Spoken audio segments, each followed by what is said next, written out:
Aikido is not dead, it's an art, and everybody has to do her very best and has to create her own art. And so we cannot stick with the way Sensei did, but we can stick with the last sentence he gave us. Follow the path of love and respect.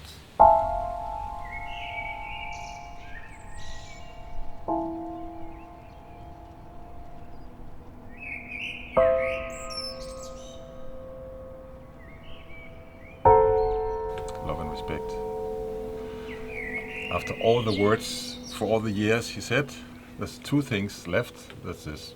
So it's like, okay, that's the essence of all the talking and all the. So it's very essential. That's a good question for the life. Love and respect. So I think there's no simple answer. It's like, for me, it's like a ongoing question. Because what is love, for instance? Is it sentimental, or is it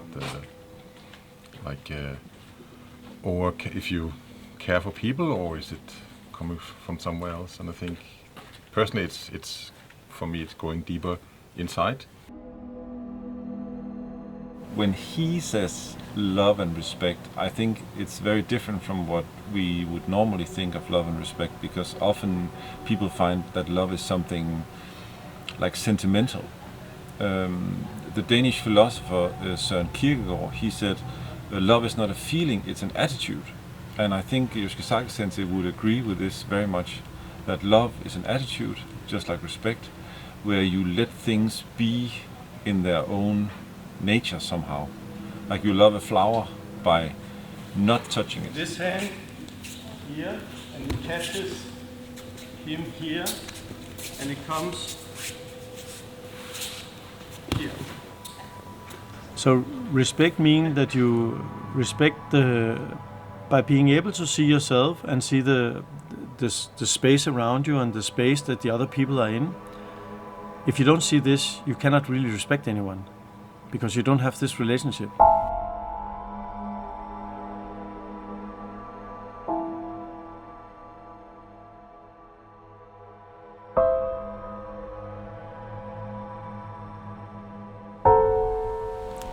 You can learn with your body the philosophy of peace and harmony, and you can learn with your body that there's other way than fighting or being the victim.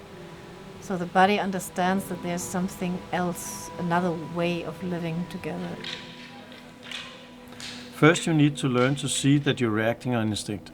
You see something, some kind of fight mentally or with yourself, with some other person, and you feel your own, you have to be able to see your own initial reaction, like inside you are maybe like this. I want to fight. I don't want this. No. And then learn to say stop. See the space around you. And then something new action evolves from that. So you don't know your action. You're not doing a technique. But somehow your body and mind can choose an action that maybe is appropriate for the situation, instead of just this primal reaction where you're like, boom. So I think this is one of the real benefits is finding some kind of, you could say, grounding in a way. Connection between both the earth and the sky, so you have like both sides, and the space around you. Yeah.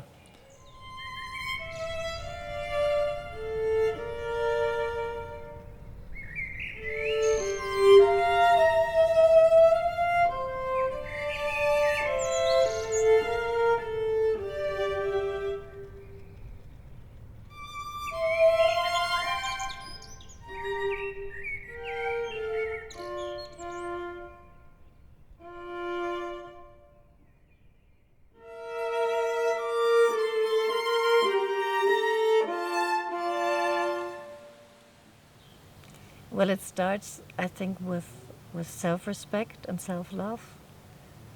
And when I'm in a state of this, I'm safe, and I can have real contact with other people.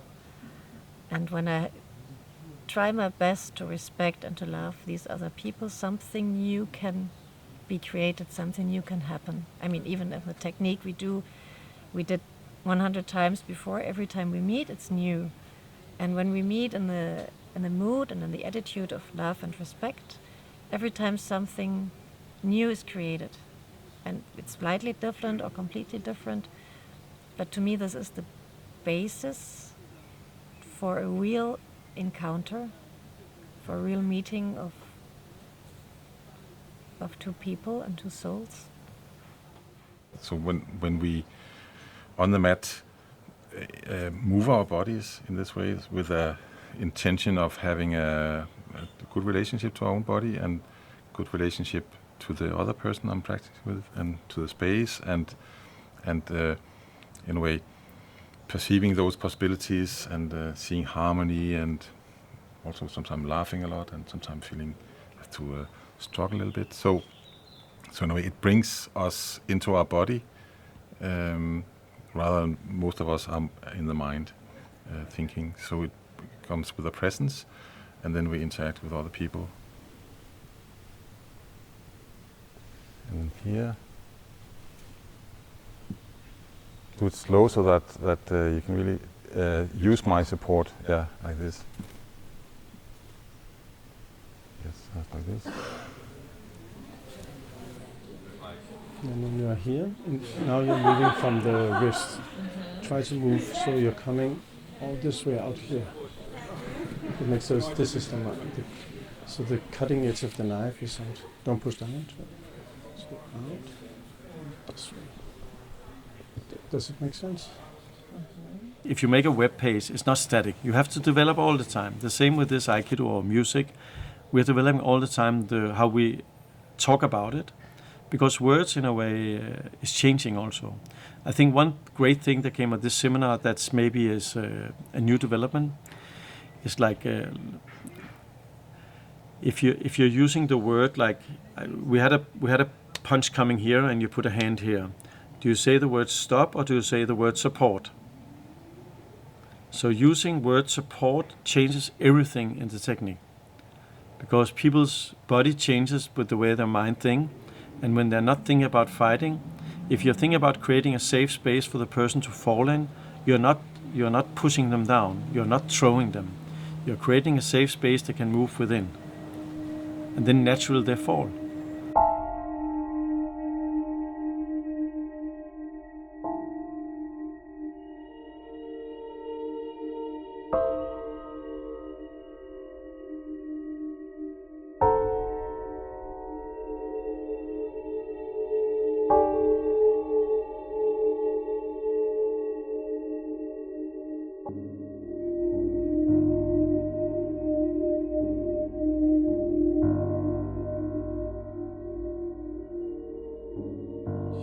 You create art when we're doing Aikido, and art has everything inside. It has both violence, death, love, everything inside. And somehow when we're working with it, we are trying to create something more beautiful and bigger than ourselves. And also, in some way, it's both getting back to the most primitive, the basic instincts, but also getting developed from there. And when we are doing it, we are somehow, instead of trying to change the world around us, we are trying to look within, and somehow from that within we are changing something outside us at the same time. Yeah.